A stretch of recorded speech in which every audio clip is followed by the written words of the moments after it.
Hello ನಮಸ್ಕಾರ friends, welcome back to my channel. Okay, ಎಲ್ರಿಗೂ ಗೊತ್ತಿದೆ ಸೋಷಿಯಲ್ ಮೀಡಿಯಾ ಅಂದರೆ ಯೂಟ್ಯೂಬ್ ಬರುತ್ತೆ, ಫೇಸ್ಬುಕ್ ಬರುತ್ತೆ, ಆಮೇಲೆ ಮೊದಲು ಫ್ಯಾನ್ ಹಾಕೋಣ ಇನ್ಸ್ಟಾನು ಬರುತ್ತೆ. ತುಂಬ ಜನ ಸೋಷಿಯಲ್ ಮೀಡಿಯಾ ಬಗ್ಗೆ ಐಡಿಯಾ ಇದೆ. ಬಟ್ ಸೋಷಿಯಲ್ ಮೀಡಿಯಾ ಹೇಗೆ ಯೂಸ್ ಮಾಡಬೇಕು, ಅದು ಹೇಗೆ ಯೂಸ್ ಮಾಡಿ ಅದರಿಂದ ಅಮೌಂಟ್ ಮಾಡ್ಬೋದು, ದುಡ್ಡು ಗಳಿಸ್ಬೋದು ಅಂತೇಳಿ ತುಂಬ ಜನಕ್ಕೆ ಡೌಟ್ ಇದೆ. ತುಂಬ ಜನ ಗಳಿಸ್ತಾನೂ ಇದ್ದಾರೆ, ತುಂಬ ಜನಕ್ಕೆ ಡೌಟು ಇದೆ. ಆಮೇಲೆ ತುಂಬ ಜನ ಯೂಟ್ಯೂಬಲ್ಲಿ ವಿಡಿಯೋ ನೋಡ್ತಾರೆ. ಇದು ಯೂಟ್ಯೂಬ್ ಜೆನ್ಯೂನ್ ಪ್ಲಾಟ್ಫಾರ್ಮ್, ಇದರಿಂದ ದುಡ್ಡು ಸಿಗುತ್ತಾ ಇಲ್ವಾ, ಇನ್ನು ಫೇಕಾ, ಇದರಲ್ಲಿ ಕಂಟೆಂಟ್ ಹಾಕಿದ್ರೆ ನಮಗೆ ದುಡ್ಡು ಆಗುತ್ತಾ ಇಲ್ವಾ, ಯಾವ ರೀತಿ ಕಂಟೆಂಟ್ ಹಾಕಬೇಕು, ಇದೆಲ್ಲ ಡೌಟ್ ಇರುತ್ತೆ. ಓಕೆ, ಅದನ್ನ ನಾವು ಇವತ್ತ ಕ್ಲಿಯರ್ ಮಾಡೋಣ. ಓಕೆ, ಆಕ್ಚುಲಿ ಯೂಟ್ಯೂಬ್ ಒಂದು ಒಳ್ಳೆ ಪ್ಲಾಟ್ಫಾರ್ಮ್. ಇದರಿಂದ ನೀವು ದುಡ್ಡು ಗಳಿಸ್ಬೋದು. ಅದು ಹೇಗಂದ್ರೆ ಇದರಿಂದ ಒಂದು ಚಾನೆಲ್ ಕ್ರಿಯೇಟ್ ಮಾಡ್ಕೋಬೇಕು. ಚಾನೆಲ್ ಕ್ರಿಯೇಟ್ ಮಾಡಾದ್ಮೇಲೆ ಅದರಲ್ಲಿ ನಿಮ್ಗೆ ವಿಡಿಯೋ ಹಾಕಬೇಕಾಗುತ್ತೆ. ವಿಡಿಯೋ ಹಾಕಬೇಕಂದ್ರೆ ನಿಮ್ಗೊಂದು ಒಳ್ಳೆ ನೀಶ್ ಬೇಕು. ನೀಶ್ ಅಂದ್ರೆ ನಿಮ್ದು ಯಾವ್ದಾದ್ರು ಸ್ಕಿಲ್ಸ್ ಇರುತ್ತಲ್ಲ, ಅದ್ರ ಮೇಲೆ ನೀವು ವಿಡಿಯೋ ಮಾಡಬೇಕು. Okay, in case niche means ಇಷ್ಟೇ ತಿಳ್ಕೊಳ್ಳಿ. ನೀಶ್ ಅಂದ್ರೆ ಕ್ಯಾಟಗರಿ ಏನಾಗಿರ್ಬೋದು, ಕುಕಿಂಗ್ ಆಗಿರ್ಬೋದು, ಟೆಕ್ನಿಕಲ್ ಆಗಿರ್ಬೋದು, ಓಕೆ, ಎಜುಕೇಶನ್ ಆಗಿರ್ಬೋದು. ಇದು ತುಂಬಾ ಇದಾವೆ. ಇದ್ರ ನಿಶ್ ಬ್ಲಾಗ್ಸ್ ಇದೆ, ಲೈಫ್ ಸ್ಟೈಲ್ ಇದೆ, ತುಂಬಾ ಇದೆ. ಓಕೆ, ನಿಮ್ಗೆ ಯಾವ್ದು ಇಂಟ್ರೆಸ್ಟ್ ಇದೆ ಅದ್ರ ಮೇಲೆ ನೀವು ವಿಡಿಯೋನ ಅಪ್ಲೋಡ್ ಮಾಡ್ತಾ ಇರಬೇಕು. ಡೈಲಿ ಬೇಸಿಸ್ ಆಗಿರ್ಬೋದು, ಅಥವಾ ಅಲ್ಟರ್ನೇಟಿವ್ ನೀವು ಮಾಡ್ಕೋಬಹುದು. ಟೋಟಲಿ ಇದರಲ್ಲಿ ಕನ್ಸಿಸ್ಟೆನ್ಸಿ ತುಂಬಾ ಮುಖ್ಯ. ಓಕೆ, ಹಾಗೆ ನೀವು ಮಾಡ್ತಾ ಹೋದಾದ್ಮೇಲೆ ಒಂದು ಟೈಮ್ ಬರುತ್ತೆ. ಯಾವಾಗಂದ್ರೆ ನಿಮ್ದು ಚಾನಲ್ ಮೊನಿಟೈಸೇಷನ್ಗೆ ಏಬಲ್ ಅಂತೇಳಿ. ಓಕೆ, ಅವಾಗ ನೀವೇನ್ ಮಾಡ್ಬೇಕಂದ್ರೆ ನಿಮ್ಮ ಮೊನಿಟೈಸೇಷನ್ ಅಪ್ಲೈ ಮಾಡಬೇಕು. ಸ್ವಲ್ಪ ದಿನ ಆದ್ಮೇಲೆ ಒಂದು ಗೂಗಲ್ ಆಡ್ಸೆನ್ಸ್ ಪಿನ್ ಬರುತ್ತೆ. ಅದನ್ನ ನೀವು ನಿಮ್ಮ ಚಾನಲ್ಗೆ ಲಿಂಕ್ ಮಾಡಿದ್ರೆ ನಿಮಗೆ ದುಡ್ಡು ಸಿಗುತ್ತೆ. ಬಟ್ ಮಾನಿಟೈಸೇಷನ್ ಪಾಲಿಸಿ ಅಂದ್ರೆ ಏನಂದ್ರೆ, ನೀವು ಚಾನೆಲ್ ಕ್ರಿಯೇಟ್ ಮಾಡಾದ್ಮೇಲೆ ನಿಮ್ಮ ಇದಕ್ಕೆ ವಿಡಿಯೋಸ್ಗೆ ವ್ಯೂಸ್ ಬರಬೇಕು. ಓಕೆ, ನೀವು ಲಾಂಗ್ ವಿಡಿಯೋ ಮಾಡ್ತಿದ್ರೆ ಅದಕ್ಕೆ 1000 ಸಬ್ಸ್ಕ್ರೈಬರ್ ಕಂಪ್ಲೀಟ್ ಆಗಬೇಕು. ಜೊತೆಗೆ 4000 watch hours. Okay, genuine public watch hours ಬರಲೇಬೇಕು. ಓಕೆ, ಅಥವಾ ನೀವು ಇನ್ಯಾರೋ ಅಲ್ಟರ್ನೇಟಿವ್ ಶಾರ್ಟ್ ಕ್ರಿಯೇಟ್ ಮಾಡ್ತಿದ್ರೆ ಅದಕ್ಕೆ 1000 ಸಬ್ಸ್ಕ್ರೈಬ್ಸ್ ಅಂತೂ ಬೇಕೇ ಬೇಕು. ಜೊತೆಗೆ 10 ಮಿಲಿಯನ್ ವ್ಯೂಸ್ ಇನ್ 90 ಡೇಸ್ ಬೇಕು. ಓಕೆ, ಅದೇ ಲಾಂಗ್ ವಿಡಿಯೋದಲ್ಲಿ 12 ಮಂತ್ ಅಲ್ಲಿ ಆಗಿರ್ಬೇಕು, ಇದಕ್ಕೆ 90 ಡೇಸ್ ಅಲ್ಲಿ ಆಗಿರ್ಬೇಕು. ಓಕೆ, ಈ ರೀತಿ ನೀವು ಇದನ್ನ ಮಾನಿಟೈಸೇಷನ್ ಪಾಲಿಸಿನ ರೀಚ್ ಆದ್ಮೇಲೆ ನಿಮ್ಮ ಚಾನಲ್ ಮಾನಿಟೈಸ್ ಆಗುತ್ತೆ.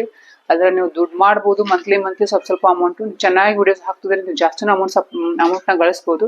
ಓಕೆ, ಟೋಟಲ್ ಆಗಿ ಹೇಳ್ಬೇಕಂದ್ರೆ ಸೋಷಿಯಲ್ ಮೀಡಿಯಾ, ಅದರಲ್ಲಿ ಯೂಟ್ಯೂಬ್ ಅಂದ್ರೆ fully completely genuine platform. Okay, ಇದನ್ನ ನೀವು ದುಡ್ಡು ಗಳಿಸ್ಬೋದು. ನೀವು ಬೇಗ ರೆಡಿಯಾಗಿ. ಓಕೆ, ನೀಶ್ ಬಗ್ಗೆ ಹೇಳೋದಾದ್ರೆ ಈಗಾಗಲೇ ನಾನು ಹೇಳಿದ್ದೇನೆ. ಓಕೆ, ಎಜುಕೇಶನ್ಗೆ ತುಂಬಾ ವ್ಯಾಲ್ಯೂ ಇದೆ, ಆಮೇಲೆ ಟೆಕ್ಗೆ ತುಂಬಾ ವ್ಯಾಲ್ಯೂ ಇದೆ, ಕುಕಿಂಗ್ ತುಂಬಾ ಜನ ಮಾಡ್ತಿದ್ದಾರೆ, ಆಮೇಲೆ ಕ್ರಿಪ್ಟೋ ಕರೆನ್ಸಿ ರಿಲೇಟೆಡ್ ಮಾಡ್ತಾರೆ. ತುಂಬಾ ಅವ್ರಿಗೆ ಯಾವ್ದಾದ್ರು ನಾಲೆಜ್ ಇತ್ತು ಅದ್ರ ಬಗ್ಗೆ ಅವ್ರು ವಿಡಿಯೋ ಮಾಡ್ತಾ ಹೋಗ್ತಾರೆ. ನೀವೇನ್ ತಿಳ್ಕೊಬೇಕಂದ್ರೆ, ಅವನಿಗೆ ನಿಮ್ಗೆ ನಾಲೆಜ್ ಇರ್ಬೇಕು, ನೀವು ಅದ್ರ ಮೇಲೆ ವಿಡಿಯೋ ಮಾಡ್ಬೇಕು. ಇಲ್ಲ ಅಂದ್ರೆ ಜನಕ್ಕೆ ಏನ್ ಬೇಕಾಗಿದೆ, ಅವ್ರು ಏನ್ ಸರ್ಚ್ ಮಾಡ್ತಿದ್ದಾರೆ ಅದ್ರ ಮೇಲೆ ನೀವು ವಿಡಿಯೋನ ಮಾಡ್ಬೋದು. ಇವೆರಡು ಥ್ರೂ ನೀವು ನೀಶ್ನ ಕ್ರಿಯೇಟ್ ಮಾಡ್ಕೊಳ್ಳಿ, ನೀಶ್ನ ಸೆಲೆಕ್ಟ್ ಮಾಡ್ಕೊಳ್ಳಿ.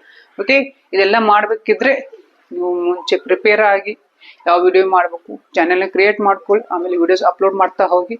ಆದ್ರೆ ಇದಕ್ಕೆ ಒಳ್ಳೆ ಎಡಿಟಿಂಗ್ ಬೇಕಾಗುತ್ತೆ, ತಮ್ಮನೇಲಿ ಕ್ರಿಯೇಟ್ ಮಾಡಬೇಕಾಗುತ್ತೆ, ಕೀವರ್ಡ್ ಹಾಕ್ಬೇಕಾಗುತ್ತೆ, ಓಕೆ, ಬ್ಯಾನರ್ ಕ್ರಿಯೇಟ್ ಮಾಡಬೇಕಾಗುತ್ತೆ. ಇದನ್ನೆಲ್ಲ ಮಾಡಾದ್ಮೇಲೆ ನೀವು ಯೂಟ್ಯೂಬಲ್ಲಿ ಅಮೌಂಟ್ನ ಗಳಿಸ್ಬೋದು.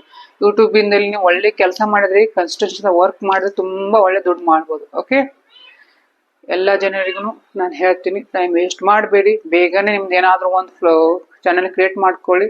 ಯೂಟ್ಯೂಬಲ್ಲಿ ವಿಡಿಯೋ ಸ್ಟಾರ್ಟ್ ಮಾಡಿ. ಯೂಟ್ಯೂಬ್ ಅಂತಾನೆ ಅಲ್ಲ, ಇನ್ಸ್ಟಾ ಥ್ರೂನು ನೀವು ಕಂಟೆಂಟ್ ಕ್ರಿಯೇಟ್ ಮಾಡ್ಕೋಬಹುದು, ಆಮೇಲೆ ಫೇಸ್ಬುಕ್ ಇಂದನೂ ಕಂಟೆಂಟ್ ಕ್ರಿಯೇಟ್ ಮಾಡ್ಕೋಬಹುದು. ಬಟ್ ಜಾಸ್ತಿ ನನಗೆ ನಂಬಿಕೆ ಇರೋದಂದ್ರೆ ಯೂಟ್ಯೂಬ್ ಮೇಲೇನೆ. ಓಕೆ, ಇನ್ಸ್ಟಾದಲ್ಲಿ ನಿಮ್ಗೆ ಡೈರೆಕ್ಟ್ ಆಗಿ ದುಡ್ಡು ಸಿಗಲ್ಲ, ಆಮೇಲೆ ಅಲ್ಲೇ ಮಾನಿಟೈಸೇಷನ್ ಪಾಲಿಸಿ ಇಲ್ಲ. ಅಲ್ಲಿ ಹೇಗೆ ಸಿಗುತ್ತೆ ಅಂದ್ರೆ, ಅದ್ರಲ್ಲಿ ನೀವು ಏನಾದ್ರೂ ಪ್ರಾಡಕ್ಟ್ನ ಪ್ರಮೋಷನ್ಸ್ ಥ್ರೂ ನಿಮ್ಗೆ ದುಡ್ಡು ಸಿಗುತ್ತೆ. ಫೇಸ್ಬುಕ್ ಅಲ್ಲಿ ಸಿಗುತ್ತೆ, ಬಟ್ ಫೇಸ್ಬುಕ್ ಅಲ್ಲಿ ಸೇಮ್ ಅಲ್ಲಿ ಮಾನಿಟೈಸೇಷನ್ ಪಾಲಿಸಿ ಇದೆ. ಬಟ್ ಜಾಸ್ತಿ ನಂಬಿಕೆ ಇರೋದಂದ್ರೆ ಯೂಟ್ಯೂಬೇ. ಮುಂಚೆ ನೀವು ಸ್ಟಾರ್ಟ್ ಮಾಡಿ ಯೂಟ್ಯೂಬ್ ಅಂತ, ಆಮೇಲೆ ನೆಕ್ಸ್ಟ್ ಶಿಫ್ಟ್ ಆಗಿ ನೆಕ್ಸ್ಟ್ಗೆ. ಓಕೆ, ನೆಕ್ಸ್ಟ್ ಅಂದ್ರೆ ನೀವು ಬೇರೆ ಪ್ಲಾಟ್ಫಾರ್ಮ್ಗೆ ನೀವು ಶಿಫ್ಟ್ ಮಾಡ್ಕೋಬಹುದು. ಓಕೆ, ತಿಳಿತು ಅನ್ಕೊಂತೀನಿ. ಯಾರಿಗಾದ್ರೂ ಸೋಷಿಯಲ್ ಮೀಡಿಯಾದ ಬಗ್ಗೆ ಡೌಟ್ ಇದ್ರೆ ಡೌಟ್ನ ಕ್ಲಿಯರ್ ಮಾಡಿದ್ರೆ ಅನ್ಕೊಂತೀನಿ. ಓಕೆ, ಯೂಟ್ಯೂಬಲ್ಲಿ ಯಾವುದೇ ಏನು ಮೋಸ ಇಲ್ಲ. ನೀವು ಚೆನ್ನಾಗಿ ವರ್ಕ್ ಮಾಡಿದ್ರೆ ಖಂಡಿತವಾಗಿ ನೀವು ಒಂದು ಸೈಡ್ ಇನ್ಕಮ್ನ ಮಾಡ್ಕೋಬಹುದು. ನೀವು ಜಾಬ್ ಮಾಡ್ತಿದ್ರೆ ಜಾಬ್ಗೆ ಮಾಡ್ತಾನೆ ಇದನ್ನ ನೀವು ಕ್ರಿಯೇಟ್ ಮಾಡ್ಕೋಬಹುದು. ಒಂದು ಹಾಫ್ ಆನ್ ಅವರ್ 1 ಅವರ್ ಏನಾದ್ರು ಸರ್ಚ್ ಮಾಡಿ ಅದ್ರ ಮೇಲೆ ನೀವು ಒಂದು ಸ್ಕ್ರಿಪ್ಟ್ ರೆಡಿ ಮಾಡ್ಕೊಂಡು ಅದ್ರ ಮೇಲೆ ವಿಡಿಯೋ ಮಾಡ್ಕೊಳ್ಳಿ. ಓಕೆ, ಬಟ್ ಈ ಮೇನ್ ಏನಂದ್ರೆ ಕನ್ಸಿಸ್ಟೆನ್ಸಿ ಮುಖ್ಯ. ಇದು ಬಿಟ್ಟು ಬೇರೆ ಏನು ಇಲ್ಲ. ನಿಮ್ದು ಎಡಿಟಿಂಗ್ ಸ್ವಲ್ಪ ಪೂರ್ ಆಗಿದ್ರು ನಡೆಯುತ್ತೆ, ಏನಾದ್ರು ಸ್ವಲ್ಪ ಪೂರ್ ಆಗಿದ್ರು ನಡೆಯುತ್ತೆ. ಬಟ್ ನಿಮ್ದು ಪ್ರಾಪರ್ ಆಗಿ ಕನ್ಸಿಸ್ಟೆನ್ಸಿಯಿಂದ ವಿಡಿಯೋ ಮಾಡಲೇಬೇಕು. ಓಕೆ, ಅಂದ್ರೆ ನೀವು ಯೂಟ್ಯೂಬಲ್ಲಿ ಗ್ರೋ ಆಗಿ ಸಾಧ್ಯ. ಓಕೆ, ಬೇಗ ಬೇಗ ನೀವು ಡಿಸೈಡ್ ಮಾಡ್ಕೊಳ್ಳಿ, ಟೈಮ್ ವೇಸ್ಟ್ ಮಾಡಬೇಡಿ. Okay, work hard for your dreams.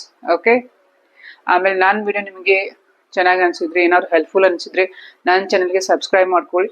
Okay, actually ನನ್ನ ಚಾನಲಲ್ಲಿ ಬರ್ತಿರೋದು ಟೆಕ್ನಿಕಲ್ ವಿಡಿಯೋಸ್. ಬಟ್ ಇವತ್ತು ನಾನೇನು ಅನ್ಕೊಂಡೆ, ತುಂಬಾ ಜನ ಕ್ವಶನ್ ಇರುತ್ತೆ, ಯೂಟ್ಯೂಬ್ ಫೇಕ್, ಒಳ್ಳೆ ಪ್ಲಾಟ್ಫಾರ್ಮ್ ಹೌದಾ ಅಲ್ವಾ, ತುಂಬಾ ಜನ ತೋರಿಸ್ತಾರೆ ನಾನು ಅಮೌಂಟ್ನ ಈ ಮಂತಲ್ಲಿ ಗಳಿಸ್ದೆ, ಇಷ್ಟು ಅಮೌಂಟ್ನ ಗಳಿಸ್ದೆ, ನಾ ಅದು ಮನೆ ತಗೊಂಡೆ, ಕಾರ್ ತಗೊಂಡೆ ಅನ್ನೋದು ವಿಡಿಯೋನ ಅವ್ರು ನೋಡ್ತಾ ಇರ್ತಾರೆ. ಬಟ್ ಅವ್ರಿಗೆ ಒಂಥರ ಡೌಟ್ ಇರ್ತದೆ, ನಿಜವಾಗ್ಲೂ ಇಷ್ಟು ದುಡ್ಡು ಗಳಿಸ್ಬೋದಾ ಅಂತೇಳಿ. ಓಕೆ, ಅವರು ಮುಂಚೆ ಇದೇ ತರ ಡೌಟ್ ಇಂದಾನೆ ಒಂದು ಕೆಲಸನ ಸ್ಟಾರ್ಟ್ ಮಾಡಿದ್ದಾರೆ. ಬಟ್ ಅದು ಕನ್ಸಿಸ್ಟೆನ್ಸಿ ಮಾಡ್ತಾ ಮಾಡ್ತಾ ಮಾಡ್ತಾ ಅವ್ರು ಆ ಲೆವೆಲ್ಗೆ ರೀಚ್ ಆಗಿದ್ದಾರೆ. ನೀವು ರೀಚ್ ಆಗ್ಬೋದು. ಓಕೆ, ಅದ್ರಲ್ಲಿ ಏನು ಸುಳ್ಳಿಲ್ಲ. ನೀವು ಸರಿಯಾಗಿ ವರ್ಕ್ ಮಾಡಿದ್ರೆ ಯೂಟ್ಯೂಬ್ ಅಲ್ಲಿ ನಿಮ್ಗೆ ಒಳ್ಳೆ ಅಮೌಂಟ್ ಸಿಗುತ್ತೆ. ನಿಮ್ಮ ಮೈಂಡ್ಲ ಡೌಟ್ನ ಕಿತ್ತು ಹಾಕಿ ಬೇಗ ಸ್ಟಾರ್ಟ್ ಮಾಡಿ ವರ್ಕ್ನ. ಓಕೆ, ಹಾಗೆ ನನ್ನ ಚಾನಲ್ ಸಬ್ಸ್ಕ್ರೈಬ್ ಮಾಡೋದು ಮಾತ್ರ ಬರಿಬೇಡಿ.